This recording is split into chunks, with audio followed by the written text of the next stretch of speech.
Nous allons nous attaquer à l'adaptation de l'exercice 1 du baccalauréat S de Pondichéry qui a été donné en mai 2018. Alors c'est une adaptation parce que je voulais que ça porte uniquement sur le chapitre sur les fonctions. En fait, dans cet exercice 1, il y avait deux parties dans le sujet originel. Il y avait la partie A qui portait sur les suites, la partie B qui portait sur les fonctions. Là, vu que je classe cet exercice dans le chapitre sur la continuité, donc sur les fonctions, je n'ai mis que la partie B. Donc c'est ça l'adaptation en fait. Donc vous verrez ni partie A ni partie B, mais sachez qu'en fait ça correspond à la partie B du sujet de base. Voilà. Donc on vous dit dans une usine, un four cuit des céramiques à la température de 1000 degrés Celsius. À la fin de la cuisson, il est éteint et il refroidit. On s'intéresse à la phase de refroidissement du four qui débute dès l'instant où il est éteint. La température du four est exprimée en degrés Celsius. La porte du four peut être ouverte sans risque pour les céramiques dès que sa température est inférieure à 70 degrés. Sinon, les céramiques peuvent se fissurer, voire se casser. Voilà, donc on a un four qui chauffe à 1000 degrés. On veut savoir de quelle manière il se refroidit, sachant qu'on pourra ouvrir la porte une fois qu'on sera en dessous des 70 degrés Celsius. Donc dans cette partie, on note T, le temps en heures écoulé depuis l'instant où le four a été éteint. La température du four à l'instant T est donnée par la fonction f définie pour tout T positif par, donc on a une expression ici, avec A et B qui sont deux nombres réels. On ne connaît pas, mais qui sont des nombres réels. On admet que f vérifie la relation suivante. f' de t est égal à 1/5 de f de t. Pardon, f' de t plus 1/5 de f de t est égal à 4. Donc c'est admis. Donc on peut l'utiliser comme un résultat, ça. Première question, déterminer les valeurs de A et B, sachant qu'initialement, la température du four est de 1000 degrés Celsius, c'est-à-dire qu'en fait, F0 est égal à 1000. Alors, F0 est égal à 1000. Donc, dans cette première question, visiblement, c'est ça qui devrait nous aider. On nous dit qu'initialement, le four est à 1000 degrés Celsius. Et donc, F0... eh bien, qu'est-ce que c'est? On connaît la fonction f, on nous a dit f de t est égal à a exponentielle de moins t sur 5 plus b. Donc ça veut dire que si f de 0 est égal à 1000, ça veut dire que lorsque je remplace t par 0 dans l'expression, eh bien, le résultat, c'est 1000. Donc je vais l'écrire. F de 0 égale 1000 si et seulement si, quand je remplace t par 0, donc a exponentielle de moins 0 sur 5 plus b est égal à 1000. Ça, c'est juste l'expression de f0. Ce qui est équivalent à dire que a fois exponentielle de 0, puisque moins 0 sur 5 est égal à 0, plus b est égal à 1000. E puissance 0, ça vaut 1. Donc ça nous donne A fois 1, c'est-à-dire A, plus B, qui doit être égal à 1000. Donc a priori, je n'ai pas réussi à trouver A ou à trouver B, mais j'ai trouvé une relation qui les relie. Je sais que quand je les additionne, ça doit me donner 1000. Donc cette relation, je vais la conserver. Donc, je peux l'encadrer. Le problème, c'est que, encore une fois, elle ne donne ni A ni B. Si jamais je connais A, j'arrive à trouver A, bah, grâce à cette relation, je pourrais trouver B. Si jamais je connais B, grâce à cette relation, je pourrais connaître A. Mais je ne peux pas connaître juste avec cette relation A et B. Donc, il doit y avoir une autre information qui m'a été donnée. Dans la question, je la relis, déterminer les valeurs de A et B, sachant qu'initialement, la température est de 1000 degrés dans le four. Donc, j'avais que cette condition qui m'était suggérée. Donc, qu'est-ce que je connais d'autre sur la fonction f? Eh bien, il y a une autre relation qui m'a été donnée sur la fonction f, c'est que pour tout t appartenant à, elle est définie sur les positifs, donc appartenant à 0 plus l'infini, eh bien, je sais qu'il y a la relation qui est admise, qui dit que f' de t plus 1/5 de f de t, c'est censé être égal à 4. C'est la dernière phrase avant la question 1. Hein. C'est cette phrase-là, on admet que f vérifie la relation suivante qui est inscrite ici. Est-ce que cette relation-là va m'aider? Je ne le sais pas encore, mais en fait, je me dis que finalement, je ne connais rien d'autre sur f, donc il va falloir que je trouve quelque chose. Donc c'est la seule relation un petit peu particulière sur f que j'ai devant moi. Donc, qu'est-ce que je peux trouver grâce à ça? On m'a dit, sachant que f de 0 était égal à 1000. Donc je vais essayer de voir ce que ça donne, cette équation, lorsque t égale 0. Donc pour t égale 0, eh bien ça va me donner f' de 0 plus 1/5 de f de 0 égale 4. f de 0, on sait que c'est 1000. Donc ça, c'est équivalent à dire que f' de 0 plus 1/5 fois 1000 doit être égal à 4. Ce qui est équivalent à dire que f' de 0 plus, alors 1/5 de 1000, ça fait 1000 divisé par 5, ça fait 200, doit être égal à 4. Ce qui est équivalent à dire que f' de 0 doit être égal à 4 moins 200, c'est-à-dire moins 196. Donc finalement, ça me donne une nouvelle condition sur f, c'est-à-dire par exemple tout à l'heure, j'avais cette condition-là, point rouge, qui m'apportait une information sur A et B qui me disait que A plus B valait 1000. Bon. Maintenant, j'ai cette information-là, point bleu, que je vais pouvoir exploiter exactement de la même manière. Donc là, vous voyez, pour exploiter le fait que f de 0 était égal à 1000, il fallait que je sache ce que c'était qu'f de 0. Donc là, j'avais écrit une expression, et donc c'est ça qui m'avait sorti l'affaire. Ici, je vais utiliser que f' de 0 est égal à moins 196. Donc je vais le faire là. f' de 0 égale moins 196. Donc première condition, deuxième condition. Mais là, autant f de 0, je connaissais f de t, donc j'avais pu remplacer t par 0, ça me donnait le calcul qui est là. Autant f' de t, je ne le connais pas encore. Donc il va falloir que je le calcule. Je vais le calculer ici. Donc du coup, que vaut f' de t?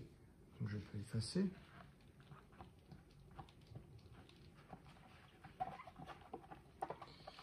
J'ai deux possibilités. Mes deux possibilités sont les suivantes. Soit je pars du fait que f de t est égal à a exponentielle de moins t sur 5 plus b et je dérive, soit j'utilise la relation qui est ici, qui est que f' de t est égal à plus 1/5 de f de t est égal à 4, et donc je vais pouvoir me séparer de 1/5 de f de t, le faire apparaître dans l'autre membre, et du coup avoir une expression de f' de t. C'est comme vous voulez. Je pense que la première chose à laquelle vous auriez pensé, ça aurait été de dériver ici, donc c'est ce que je vais faire. Donc je ne vais pas utiliser cette fameuse relation, je vais directement dériver la fonction f. Donc pour tout t appartenant à 0 plus l'infini, f de t est égal à a exponentielle de moins t sur 5 plus b.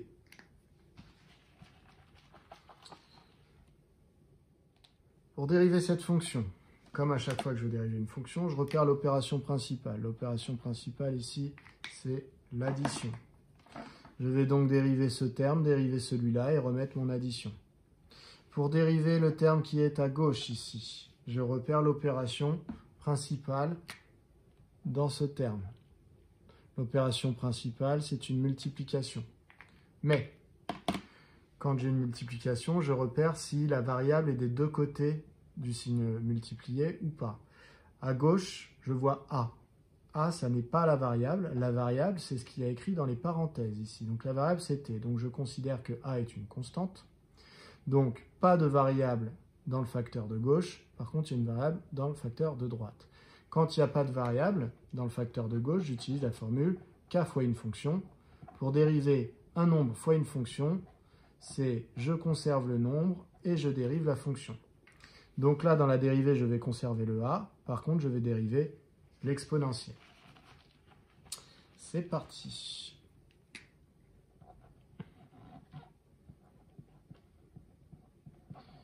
Alors, je conserve le a, je dérive l'exponentielle. Pour dériver une exponentielle, je la recopie telle qu'elle et je vais multiplier par la dérivée de l'exposant. La dérivée de moins t sur 5. Moins t sur 5, il faut le voir comme moins 1 cinquième fois t. C'est-à-dire une constante fois t. Donc ça se dérive en moins 1 cinquième fois 1. Donc moins 1 cinquième. Voilà. Plus dérivée de b. B est également une constante puisque la variable c'est t. Donc ici, je me retrouve, voilà, donc je rentourne en rouge pour bien dire que c'est ce plus-là. Je me retrouve avec une dérivée qui est égale à ça. C'est-à-dire moins a sur 5 exponentielle de moins t sur 5. Voilà, donc l'expression de ma dérivée, c'est celle-là. Je vais donc pouvoir l'utiliser pour exploiter ma condition qui disait que f' de 0 devait être égal à 196. Donc f' de 0 égale 196, si et seulement si, quand je remplace dans l'expression d'f' de t, t par 0, ça vaut 196. Donc, je remplace, donc ça fait moins a sur 5 exponentielle de moins 0 sur 5 qui doit être égal à moins 196. Ce qui est équivalent à dire que moins a sur 5, alors exponentielle de 0, ici, donc fois, donc soit j'écris exponentielle de 0, puisque 0 sur 5, ça vaut 0, mais exponentielle de 0, c'est égal à 1. Donc en fait, ça fait moins a sur 5 fois 1, c'est-à-dire moins a sur 5, va être égal à moins 196. Donc, ça veut dire quoi? Bah, si moins a sur 5 est égal à moins 196, ça veut dire déjà que a sur 5 vaut 196. J'ai multiplié par moins 1 des deux côtés. Ensuite, j'ai multiplié par 5 des deux côtés dans le but d'isoler a. Ah non, vous ne voyez plus ce que j'écris, donc je décale. Ça me donne a égale 196 fois 5. Ça fait 980. Donc finalement, a est égal à 980. Donc vous voyez, cette contrainte ici m'amène à dire que a est égal à 980. Donc, la morale de tout ça, c'est quoi? C'est la température initiale qui était de 0 degré, enfin qui était de 1000 degrés, pardon, elle m'avait apporté cette condition-là. Si la température initiale est de 1000 degrés, j'en avais déduit que les nombres A et B, quand je les additionne, ça fait 1000. Ensuite, on avait utilisé la fameuse formule un peu spéciale qu'on avait admise dans l'énoncé, et on avait réussi à montrer que cette formule nous disait qu'en fait, f' de 0, lui, devait être égal à moins 196. Donc j'ai calculé f' pour remplacer dedans par 0. Et j'ai exploité cette condition. F' de 0 égale moins 196, ça veut dire que A vaut 980. Donc finalement, je sais que A vaut 980 et que A plus B vaut 1000. Je peux donc en déduire 1000. 1000, ça va être 20. Puisque 980 plus 20 donne 1000. Donc je vais rédiger ça.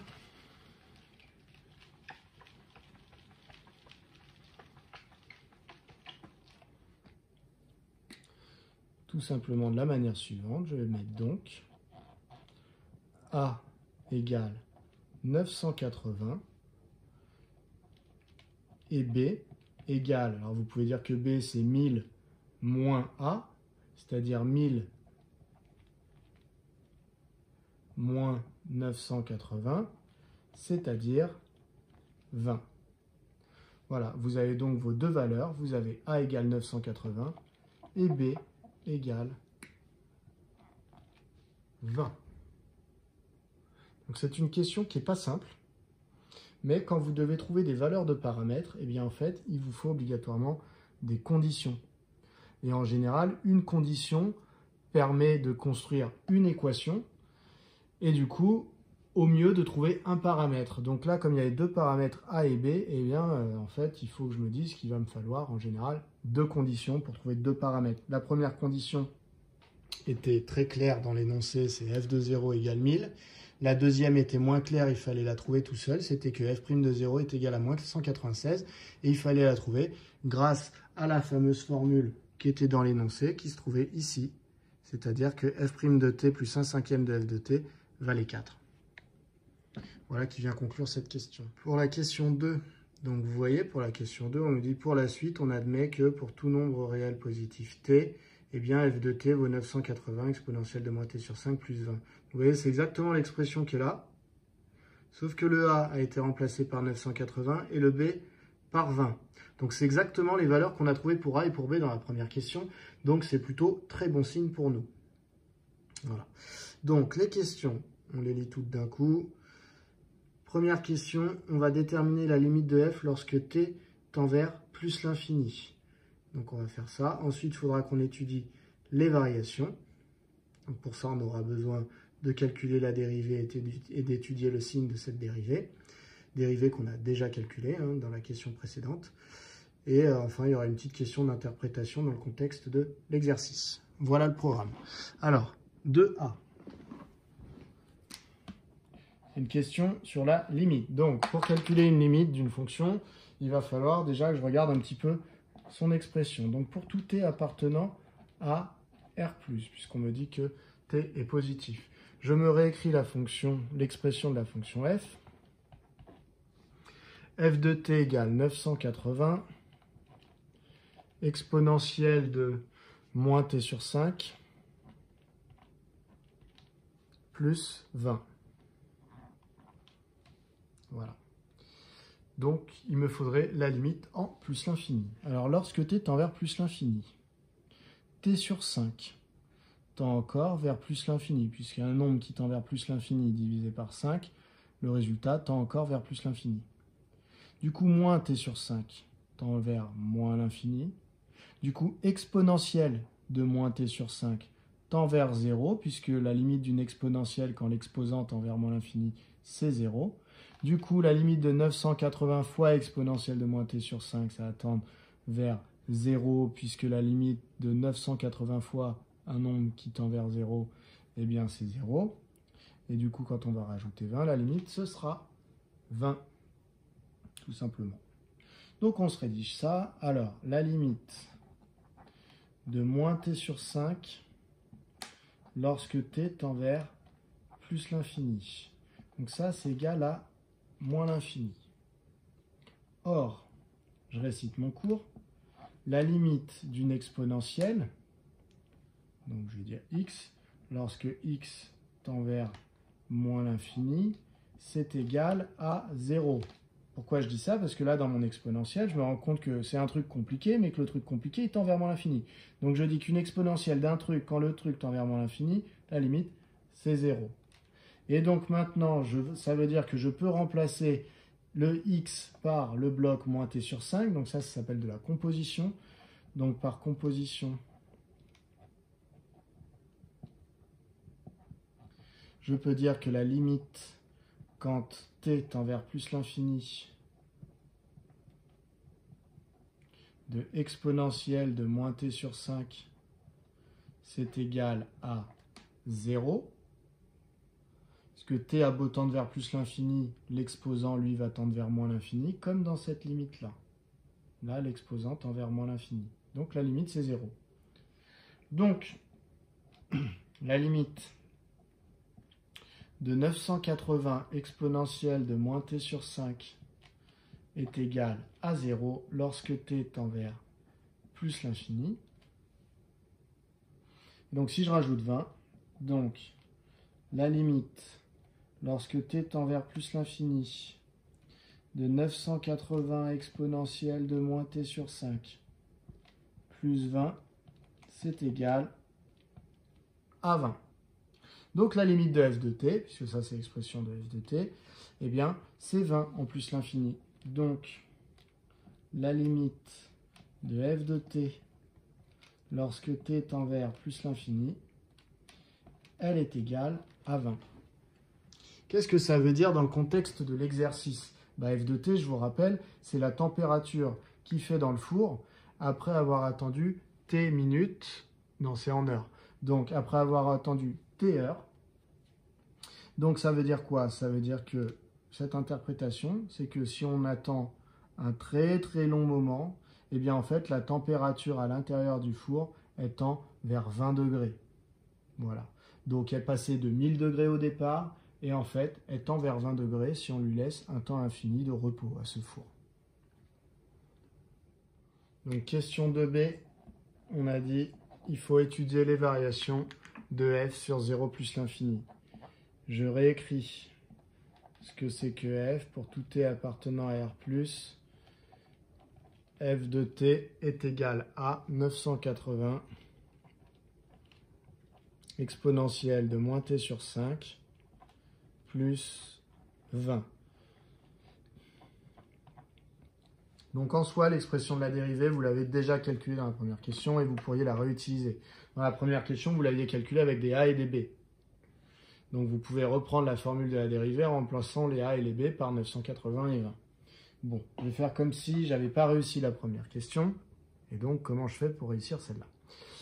Je dois dériver, donc je me demande quelle est l'opération principale, c'est-à-dire la dernière que je serais amené à faire si je remplaçais t par une valeur.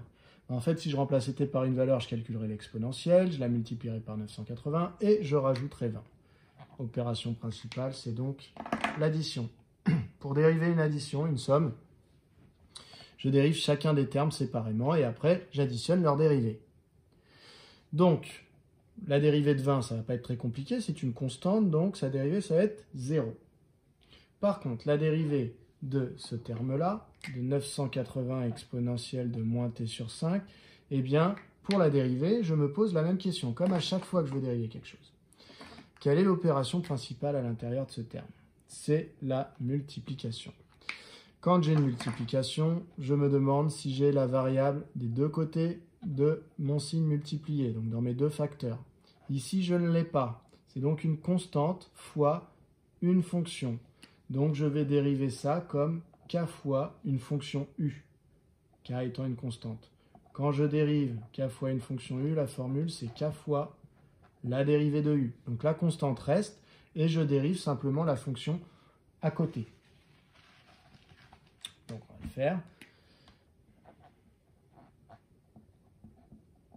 f' de t est égal à la constante reste, on a dit, je dérive la fonction à côté. Pour dériver une exponentielle, je dois la recopier telle qu'elle, donc exponentielle de moins t sur 5, mais devant, je dois multiplier par la dérivée de l'exposant. La dérivée de l'exposant, moins t sur 5, il faut le voir comme moins 1/5 fois t. Donc, c'est-à-dire une constante fois une fonction. Comme 980 fois l'exponentielle. C'était une constante fois une fonction. Donc, c'est la même méthode. Donc, pour dériver une constante fois une fonction, c'est je garde la constante et je dérive la fonction. T se dérive en 1. Donc, ça fait moins 1/5 la dérivée de l'exposant. Donc, ici, je me récupère un moins 1/5. Voilà. En fait, le fois vert, il est là, hein, si vous voulez. Plus dérivée de 20, 0. Voilà. Le plus qui est là se retrouve là et il y a 0 ici. Donc,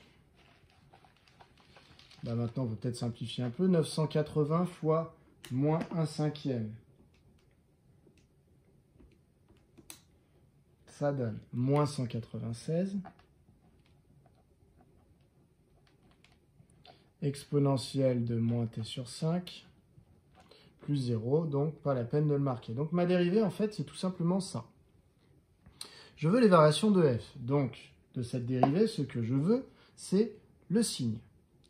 Pour étudier le signe d'une dérivée ou d'une expression en mathématiques, pas forcément d'une dérivée. Mais pour étudier un signe, eh bien, je vais repérer l'opération principale, comme quand je veux dériver. L'opération principale dans cette dérivée, elle est là. C'est une multiplication. Ça tombe bien. Multiplication, on aime bien pour trouver les signes, puisqu'il me suffit de, plutôt que de trouver le signe global, je vais commencer par trouver le signe de chacun des facteurs.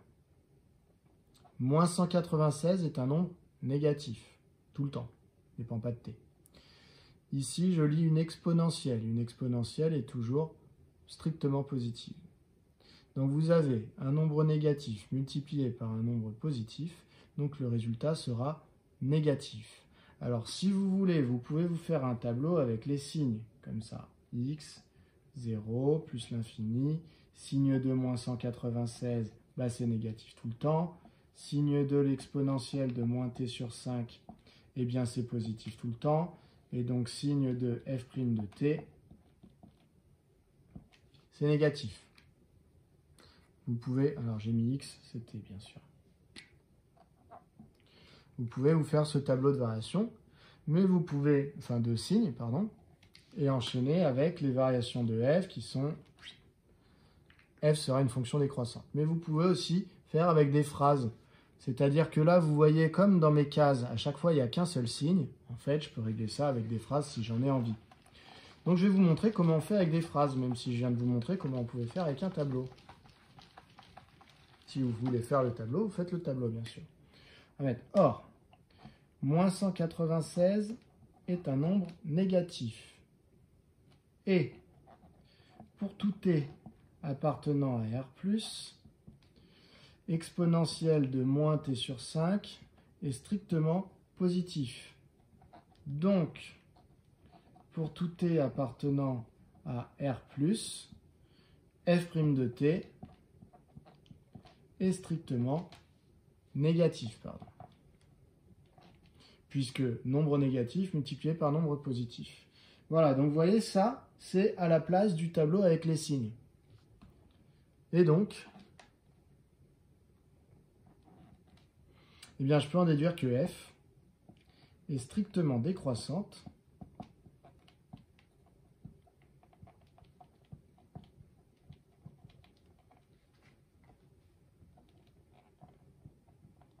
sur R+.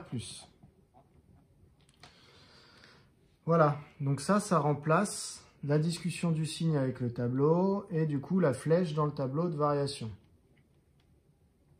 Alors après, on me demandait le tableau de variation complet, donc je vais le faire. Mais je voulais vous montrer que on peut éviter les tableaux de signes quand le signe est facile à discuter, c'est-à-dire quand tous mes facteurs ici ont un seul signe qui ne varie pas.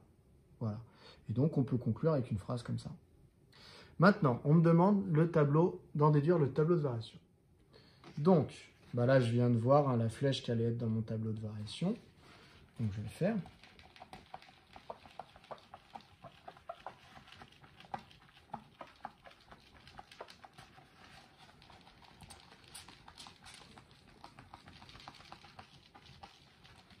Alors,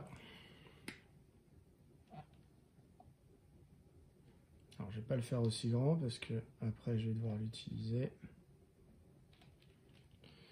Donc, t va de 0 à plus l'infini. Les variations de f, on a dit que f était strictement décroissante. Alors, on n'est pas très étonné non plus, hein, puisque f représente la température à partir du moment où on a coupé le fonctionnement du four. Donc, on imagine assez facilement, assez intuitivement, que vu qu'il était à 1000 degrés, la température va y avoir un refroidissement et que donc elle va diminuer cette température. Donc, c'est assez cohérent. Ensuite, la limite en plus l'infini, on l'a calculée ensemble. On avait dit que c'était 20. C'était la première question, question 8.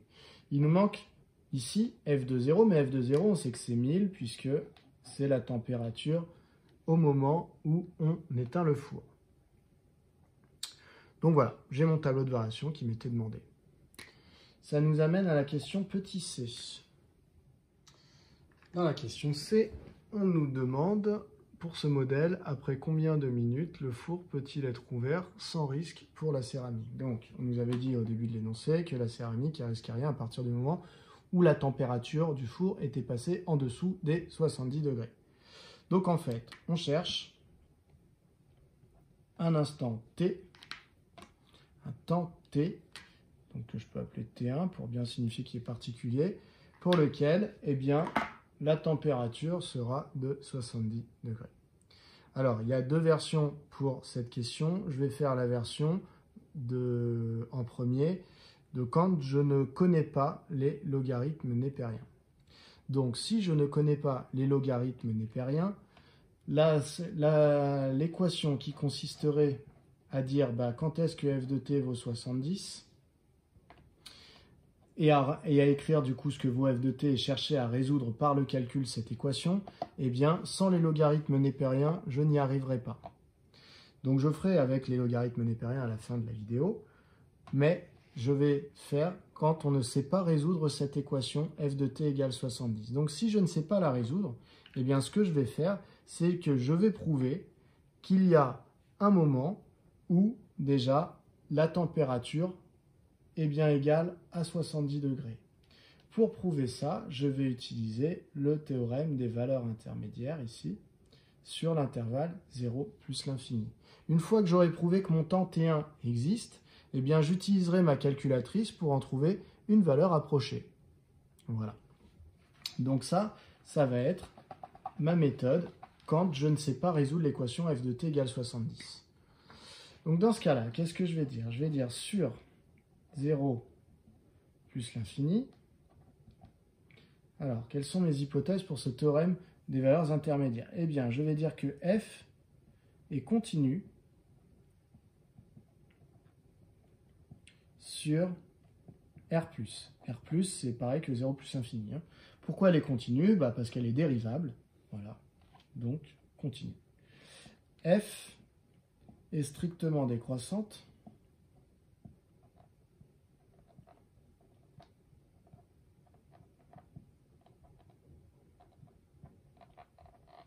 sur R+. Et enfin, 70, c'est bien entre 1000 et 20 qui sont les températures de départ et la température vers laquelle on tend. Donc on va dire f de 0 vaut 1000, température initiale égale à 1000, et la limite de f de t lorsque t tend vers plus l'infini, c'est 20, c'est-à-dire que la température tend vers 20 degrés. Or, 70 est une valeur intermédiaire entre ces deux températures. C'est-à-dire que 70 appartient à 20. Alors j'ouvre en 20 parce que 20 c'était une limite. Donc 70 appartient à 20 1000, donc est entre 20 degrés et 1000 degrés. Donc, d'après le théorème des valeurs intermédiaires ou de la bijection, on va même dire le corollaire du théorème de la bijection, puisque j'utilise une limite, bon, de toute façon c'est pas très grave tout ça, eh bien l'équation f de t égale 70 admet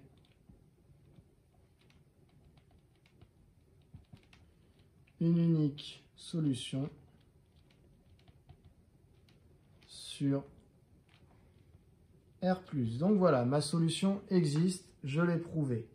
Et donc maintenant, il va falloir que j'en trouve une valeur approchée, puisqu'on me demandait à partir de quand est-ce que je pourrais ouvrir la porte de mon four. Donc, pour en trouver une valeur approchée, je ressors ma calculatrice.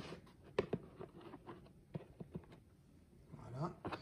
Je vais rentrer dans ma calculatrice la fonction de mon exercice. Donc, 980 exponentielle de moins x. Donc je suis obligé de mettre des x, parce que ma calculatrice, elle ne va pas comprendre si je lui dis t, sur 5 plus 20. Voilà, j'ai rentré ma fonction.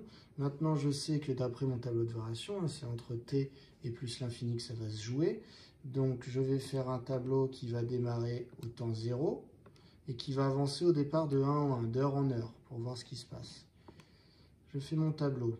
Donc, vous voyez, température initiale 1000 degrés, au bout d'une heure 822 degrés, au bout de 2 heures 676 degrés, et ainsi de suite. Donc, on voit l'évolution des températures avec ce modèle, température du four. On se rend compte que quand est-ce qu'on va passer en dessous des 70 degrés, c'est, vous voyez, entre la 14e et la 15e heure. Donc, c'est au cours de la 15e heure. Donc, nous, on veut savoir après combien de minutes. Donc, du coup, après combien de minutes, il faut que je sache un peu plus qu'entre la 14e et la 15e heure. Donc, je sais que c'est entre 14 et 15 qu'on est passé par 70. Donc, je refais un nouveau tableau qui démarre à 14 et qui va cette fois-ci de 0,1 en 0,1. Je retourne dans la table. Et donc, je m'aperçois que je passe par 70 degrés entre 14,8 et 14,9.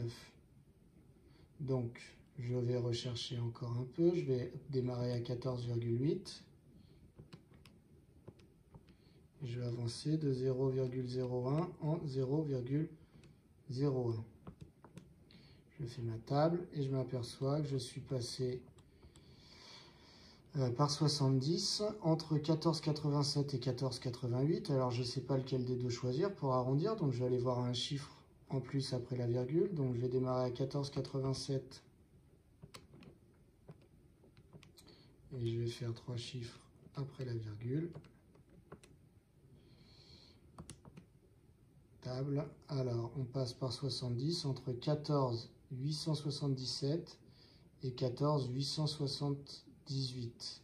Donc, en fait, je suis plus proche de 14,88. Donc, ma valeur arrondie de T1, c'est 14,88. Donc, comment je le justifie? Je vais dire la chose suivante. Je vais dire T1. Alors, vous voyez ici, je vais effacer, je vais le faire ici.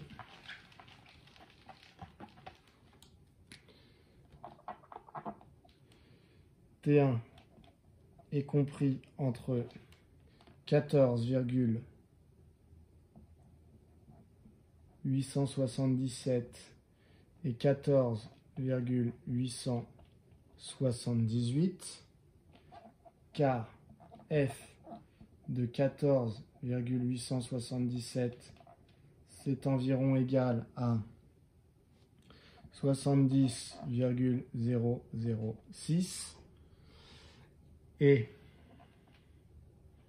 f de 14,878, c'est environ égal à 69,996. Donc finalement, eh bien, je peux arrondir T1 à 14,88, puisque le chiffre qui suit, c'est entre 7 et 8, donc 14,88. Ce sont des heures. Or, moi, on me demandait au bout de combien de minutes. Donc, comme dans chaque heure, il y a 60 minutes, eh bien, je vais multiplier le nombre d'heures, 14,88, par 60. Et ça va me donner le nombre de minutes à attendre. Donc, 14,88 fois 60, c'est égal à 14,88 fois 60, ça fait 892,8 minutes à attendre. Voilà le temps qu'il faut attendre pour pouvoir ouvrir la porte du four. Maintenant, je vais vous faire la version de cette dernière question si je veux résoudre directement l'équation, c'est-à-dire une fois que vous aurez les logarithmes népériens. Donc, pour le moment, si vous ne les avez pas encore à ce stade de l'année, Eh bien, parce que vous n'avez pas vu le chapitre, parce que vous n'êtes pas en train de réviser après avoir déjà fait tous les chapitres, etc., eh bien, vous pouvez passer cette méthode. Sinon, bah, je la fais. Donc, ça donne f de t, je cherche à savoir quand est-ce que ça vaut 70. C'est donc équivalent à, je vais écrire ce que vaut f de t. F de t, ça vaut 980 exponentielle de moins t sur 5 plus 20. Et donc, je cherche à savoir quand est-ce que ça vaut 70. C'est donc équivalent à, pour résoudre ça, il faut que j'isole t. Tant que le t est dans l'exponentiel, c'est l'exponentiel qu'il faut que j'essaie d'isoler. Donc ça me donne 980 exponentielle de moins t sur 5 égale 70 moins 20. Donc 50. Du coup, exponentielle de moins t sur 5 est égale à 50 sur 980.